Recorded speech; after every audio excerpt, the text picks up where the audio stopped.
Welcome in, ladies and gentlemen, to the pilot episode of the Burgundy Breakdown on its own channel. What a time to start as day one of Washington Commanders training camp got underway, and we have a lot to discuss, from undrafted free agent Jacory Brooks catching 2 touchdown passes to Terry McLaurin holding out, and Sam Cosmi could be ready by week 1.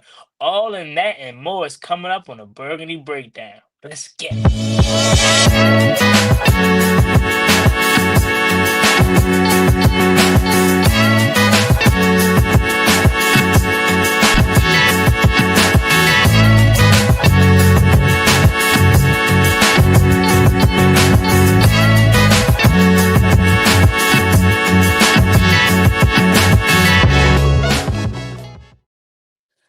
Welcome in, ladies and gentlemen. 9:49 Wednesday, July 23rd is the time stamp. This is the Burgundy Breakdown, and we're here. Football is back, fellas. How are we doing?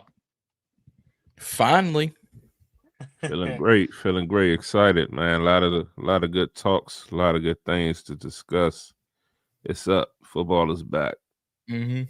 What up, people? What up, people? I'm a little disappointed in that energy, Z. Huh? I'm a little disappointed in that energy. I thought you was gonna come with a little bit because your man was hooping today. Both of your mans was hooping. Here you go about to start slicing them. You gotta slice them. Come on, man. I had your back earlier too. Don't tell me about nothing that happened in 7-on-7, bro. Reading, I'm telling you, last week, like I said, one of them gonna make the team. The other one gonna be a starter at some point, and Reedie gonna be saying both of them is his man's by week 6. So I ain't worried.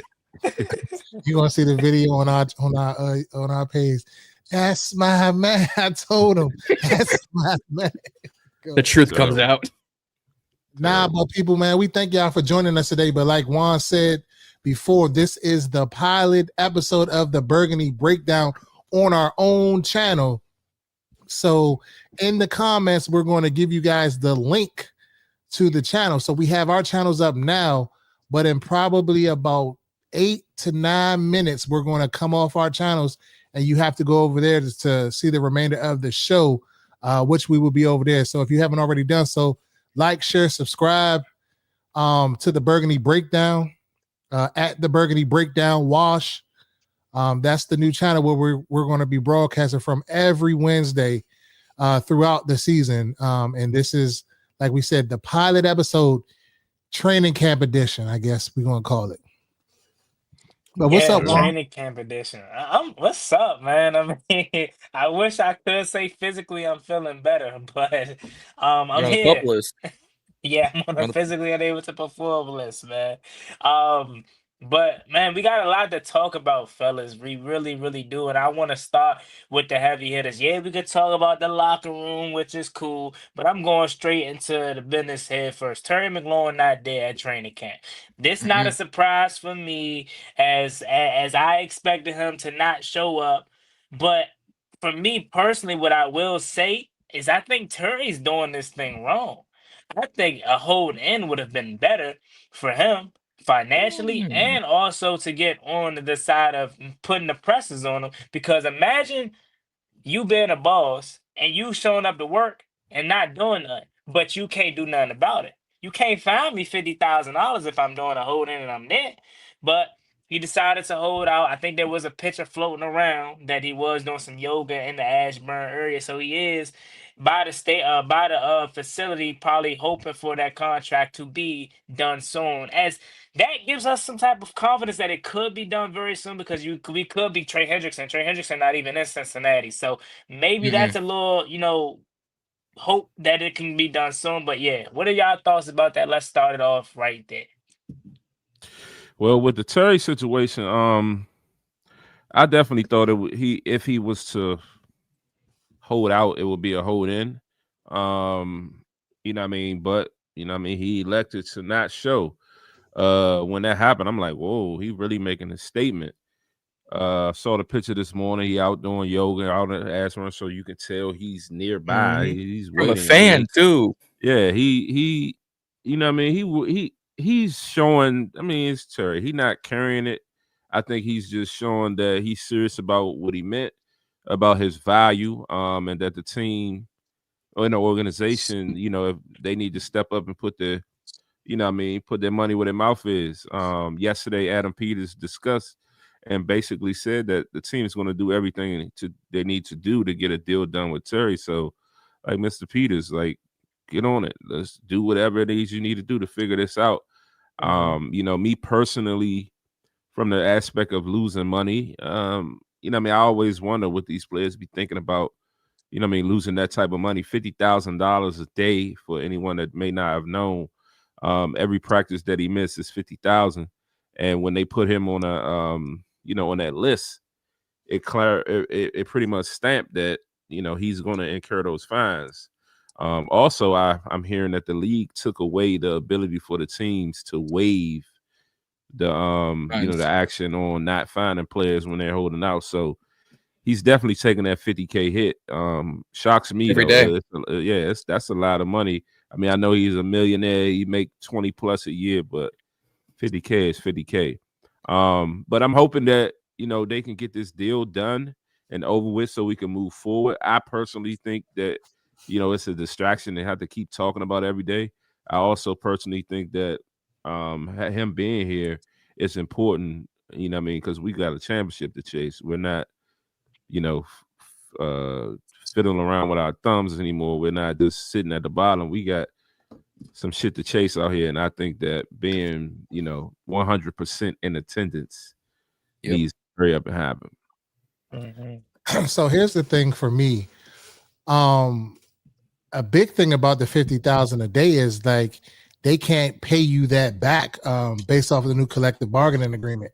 So that's $50K lost. I guess that's to us regular people, you know what I'm saying? That's a lot of money, but I guess to these, you know, athletes that are making, you know, millions, that's peanuts, you know what I'm saying? That's like $1,000 in a sense to them.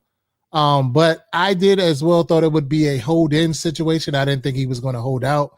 I really didn't think Terry was going to go through with it. I thought he was going to, you know, do the right thing as he always did, but I guess he's taking a stance. But the, you know, my takeaways from the presser yesterday, you know, I felt like AP was a little bit like nervous when he was talking about Terry. A lot of people talk about how DQ's body language was a little weird, like he didn't want to even get into it or whatever, like he didn't agree with what Adam Peters was saying, but it just gave me the vibes like he was lying about what he was talking when he was said that, you know, they have been in talks or whatever recently. But Terry just told us that they weren't in talks. So that kind of contradicted what he said. I didn't believe it. It didn't pass the eye test for me, but hopefully they get this done sooner than later and Terry could be in the building because like Z said, we got bigger fish to fry. I'm sorry. You know, we need to do what we need to do to get him in the building just to, you know, get on this, you know, get on the same page. But I do think with a year in the offense already, he was here for most of the offseason program besides minicamp. So I think when he does come in, like Bobby Wagner alluded to earlier, you know, it's business, but it just ain't our business. You know what I'm saying? So when he comes in, we'll welcome him in and just keep it moving from there. Yeah. Going back to so it's $50K a day. So for a lot of us, that's a yearly salary. $50K is a yearly salary for people out here. That's $350,000 a week. That is anywhere from $1.4 to $1.75 million a month. If they do not get this done between now and August 23rd, Terry could be out another $1.75 million. Could you imagine? I could make a whole basketball, WNBA pay, you know, joke. I ain't going to do it. I'm going to do it this time. That's a lot of money. $50K for us is a lot of money. $350K is a damn sure a lot of money. $1.4 million is life-changing. So I get it for some of these athletes, you know, man, like to Reedie Zee's point, like 50K is, you know, pennies on the dollar. It's not much. In the grand scheme of things, Terry's going to be out anywhere from $100,000 to $1.4 million within a 30-day notice. You know what I could do with $1.4 million? A lot. So I hope and I pray that AP and Terry figure this out, because the longer this goes on, not only does it cost Terry more money in the long term, it costs him more money in the short term. Yeah, that's a great point. My first thought to that is, I don't think Terry ain't gonna be gone for a month straight. Even if they wasn't to get a contract done for another month, it's no way he allows $1 million. Like, yeah, 50,000 1, 2, 3, 4 times may be cool, but letting it get to $1 million, he's gonna show up at some point. It has to. I mean, if he's cool off that, just losing $1 million like that, then so be it. But no, I don't think it's gonna get to that point where he's no longer gonna be at the building if they can't get to a contract by the next month. But I do want to go back to Reedie's point for a second, because honestly, Reedie, you're the first person that I heard that kind of, I wouldn't say was negative about the comments, but a little bit different.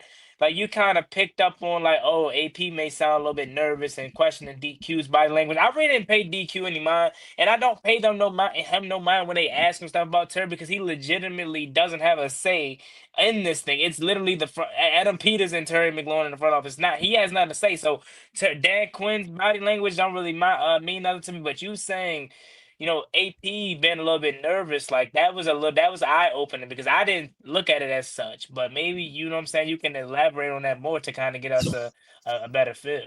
So maybe I'm a nerd or whatever, and I pay attention to a lot of things when I watch press conferences, because I watch each and every press conference. And then when you could just tell, like, if you go back and you look at the press conference from the beginning, when John Keim asked him the questions about Terry, he just seemed a little bit hesitant. But then when they asked him other questions, he kind of opened up. He's smiling. His personality was his personality. So I kind of read kind of like into that, like he was kind of like, I don't know if it was like he was trying to, keep it close to the vest or not. He started looking down in a way, and like he was trying to deflect a little bit. I don't know. So I was just like, I don't necessarily know if I trust it.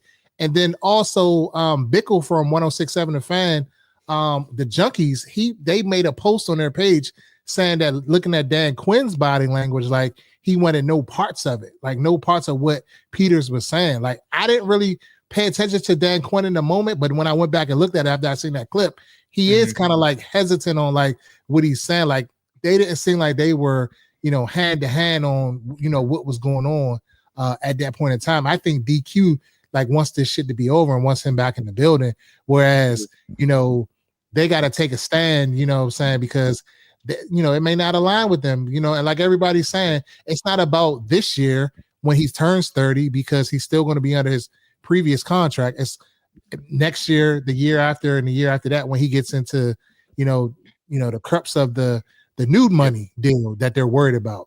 And then also, like I've been saying all season, they got to pay other people, so they got to be on the lookout for that. But that was my takeaway from that one. What I saw, I just like pay attention to like Adam Peters. Like, when he's uncomfortable, he kind of looks down in a way, but when he's like more outgoing, I guess, in a sense, if you read into that, when he's comfortable answering certain questions. That's a very, very new and good perspective. I'm definitely going to look out for that more so when we get to other things. Because when I first heard the press again, like, I was first just like, hey, this is another reason for me to feel like I should relax. And hearing that both sides want to get a contract done and that they want Terry, that they don't speak in like no other kind of direction. And even DQ, right? Like he said, I don't know if y'all caught this one, but because something like catastrophic, I don't know if the mic failed or something like that, but one of the reporters asked Dan Quinn, was like, hey, so with Terry been absent, has there been any plan to like what to do in case he's not here, like any kind of like plays or anything like that? Oh, and yeah. DQ was like, yeah, can you come with a better question? That's the first time I ever heard that. Like he straight up said, can you come with a better question? And we're not going to. He's just frustrated. We're not doing that. Yeah. So I kind of allude to I feel you on that point right there. Like, DQ is just, and then again, you can't blame him specifically, because he's like, bro, that's probably why the disconnect was there, because he truly has nothing to do with it. So that kind of is probably where the divide was. In their two presses when it was coming to answer that. But I do want to say, ladies and gentlemen, check us out on the Burgundy Breakdown channel. as we're winding down here on streaming on our separate channels, we're going to be on the Burgundy Breakdown. That's where we're going to be for the remaining of these shows. You know, so catch us over there. Subscribe to the channel, the Burgundy Breakdown. You will no longer be able to catch these shows on all of our separate channels. Burgundy Breakdown is where we will be. Now moving on to the next topic, I want to talk about Z's guy, Ja'Cory Krosky Mert. You know what I'm saying? We know he's been on the Bill train since day one. And when I saw Ja'Cory Brooks and Ja'Cory Krosky Mert having great days the day today, that they had today. the first person that came to my mind was Z. So Z, I'm gonna let you take it away. You actually started off with actually no, let's do it. Let's go in order. So for the first training camp pass of the day, Jaden Daniels to Deebo Samuel. Very first play of training camp. On my guy Tyler Owens. I was glad to hear that it was on Tyler, but I need y'all to delete that footage right now. That footage does not exist. That was AI. Jaden threw a dime. Yeah. So Z, go ahead and take it away, right starting from the top. But yeah, I was definitely, it was definitely lit kind of seeing the tweet come through. Deebo went up top, then later on in the evening seeing that seeing the play actually happen. And was excited about it. I think just to start with Deebo in a sense, I think his name was mentioned a lot today. And rightfully so. I think throughout this offense, he's going to get a lot of touches, heavy involvement. And it's pretty much a lot of it is going to run through him. So I was excited to kind of see that him and Jaden was connecting well. It seemed like he had a pretty electric practice and a lot of fun was being had out there. And then, a little bit after that, to get to see, first that Bill had a run, had a rush for a touchdown. So off gate, Reedie come texting and like, man, don't come gassing Bill tonight on the pod. And I'm like, damn, it's crazy how you want to hate on your RB1. So,